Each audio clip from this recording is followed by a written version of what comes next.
அன்பார்ந்த இறை மக்களே, கிறிஸ்துவின் மறுப ஜபக்குழியின் வாயிலாக என்று உங்களை சந்திப்பதில் நான் பெரும் மகிழ்ச்சி அடைகிறேன். மக்களே, சந்தோஷமாக இருக்கீங்களா? நிறைவாக இருக்கீங்களா?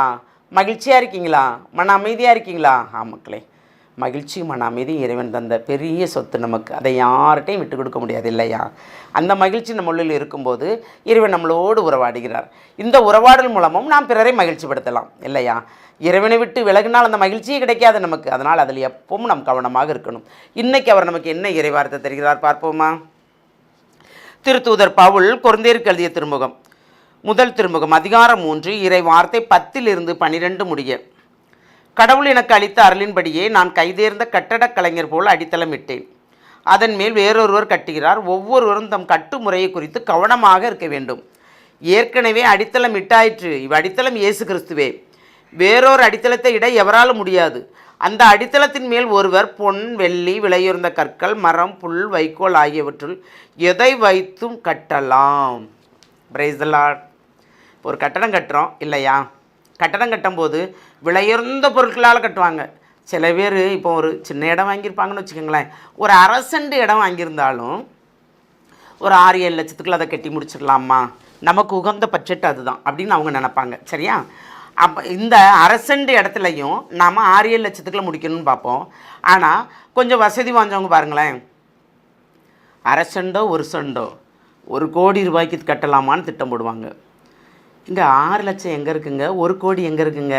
இல்லையா? அதுதான் கட்டுறவங்களுடைய திறமை இல்லையா? அப்போது இந்த 6 லட்சம் வச்சு கட்டுறவங்களும் நல்ல திறன்பட வீட்டை கட்டிடுவாங்க. 1 கோடி வச்சு கட்டியிருக்கவங்களும் திறன்பட கட்டிடுவாங்க இல்லையா? அவங்க நல்ல விலையுயர்ந்த பொருட்களாக போட்டிருப்பாங்க, அதன்படி கட்டுவாங்க. நம்ம நமக்கு என்ன தேவையோ அதை வச்சு தானே கட்டியிருப்போம் இல்லையா?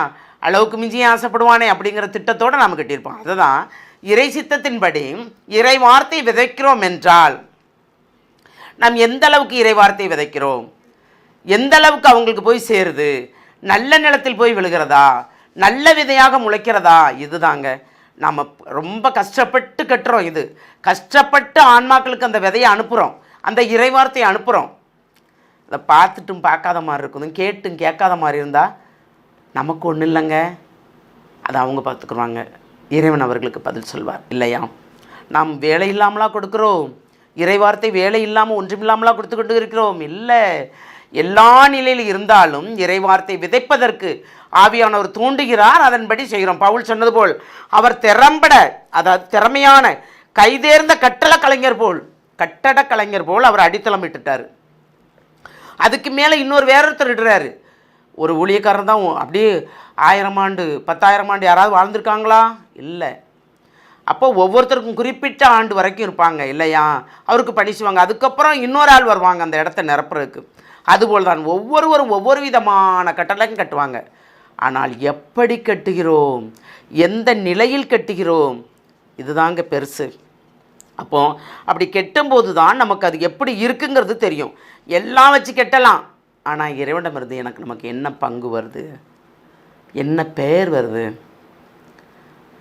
நமக்கல்ல, புகழும் ஆட்சியும் இறைவனுக்கு மட்டுமே. நாம் ஒரு கைக்கருவி என்று நினைத்தோம் என்றால் எல்லா மகிமையும் இறைவனுக்கே சேரும். சேருமா சேராதா? சேரும். அப்போ நாம் இறைவனுக்கிட்ட இருக்கிற யார்? கைக்கருவிகள், பிறரை பண்படுத்துகின்ற தோட்டங்கள். நாம் அப்படி தானே? நம்ம அந்த கையில் இந்த தோட்டத்தை பண்படுத்துறதுக்கு ஒரு கருவி, இந்த கொத்து மாதிரி வச்சுருப்பாங்க தெரியுமா, ஒரு சுரண்டி மாதிரி. சும்மா இருக்க மாட்டாங்க. நான் நிறைய இடத்துல பார்த்துருக்கேன். சிஸ்டர்ஸ் மாதிரிலாம் சும்மா இருக்கிறவங்க என்ன செய்வாங்க, அந்த இதை வச்சுட்டு அப்படியே ஒவ்வொரு இந்த இடத்த சுற்றி கொத்தி வைப்பாங்க. என்ன செய்கிறீங்கம்மான்னு கேட்பேன். விதை போட போகிறோம் அப்படிம்பாங்க. அதுபோல் தான் இறை ஞானமும். சும்மா இருக்காமல் இறை வார்த்தையை நாம் ஒவ்வொரு நேரமும் தியானித்து அதன்படி நாம் செயல்பட்டோம் என்றால் நமக்கு ஒரு நிறைவான ஆசீர் கிடைக்கும். நாம் நாள்தோறும் இறை வார்த்தை வாசிக்கிறோமா? இந்த செய்தி வந்துட்டுருக்கே, பிட்டாக வருது இல்லையா? ஏன்னா உங்களுக்கு படிக்க நேரம் இல்லை, கேட்க நேரம் இல்லை. அதனால் 5 நிமிஷத்துக்கு மேலே நாங்களும் தரலை. இந்த 5 நிமிஷத்துக்கு தந்ததை ஒரு நாள் நீங்கள் மொத்தமாக எடுத்து வச்சு பாருங்களேன். பைபிள் எடுத்து கொடுத்த இதெல்லாம் எடுத்து அதிகாரத்தை எடுத்து பாருங்கள். அதில் ஒரு நிறைவாக இருக்கும். நமக்கு என்ன இருக்கோ அதை அப்படியே நமக்கு படம் பிடித்து காட்டுவார். அதுதாங்க. அப்போ நாம் இறை வார்த்தைக்கு செவிப்படுப்போம் என்றால் நாம் இறைவனோடு இணைந்து நடப்போமா? சிந்திப்போம். எல்லாம் வல்ல இறைவா, உம்முடைய இரக்க பெருக்கத்திற்கு அளவே இல்லை. என் நிலையில் இருந்தாலும் நீர் அழைக்கிறீர் ஆண்டவரே. ஞானமற்று இருக்கிறோம், நுண்ணறிவற்று இருக்கிறோம். ஆனாலும் எங்களையும் நீர் தேர்ந்து கொண்டு உம்முடைய மார்போடு சேர்த்து அணைத்து நல்ல உணவை எங்களுக்கு தந்து ஆண்டவரே நீர்தாமே எங்களை பாதுகாக்கிறீர். அந்த ஆன்ம உணவுக்காக நாங்கள் ஏங்கி தவித்த நேரமெல்லாம் எங்கள் ஆன்மாவை நீர் தட்டி எழுப்பி அனல் மூட்டி உம்மோடு கூட உறவாட வைத்தீரே, அதற்கு நன்றி ஆண்டவரே. வருகின்ற காலங்கள் அனைத்துமே உம்மோடு இணைந்து செயல்படும்படி தேவர் நீர் ஆசீர்வதிக்க போகிற அந்த கிருபைக்கு நன்றி கூறி உங்களுடைய இரக்க பெருக்கத்துக்குள் எங்களை முழுமையாக ஒப்புக் கொடுக்கிறோம். ஜெபம் கேட்கும் நல்ல பிதாவே. ஆமேன், ஆமேன், ஆமேன்.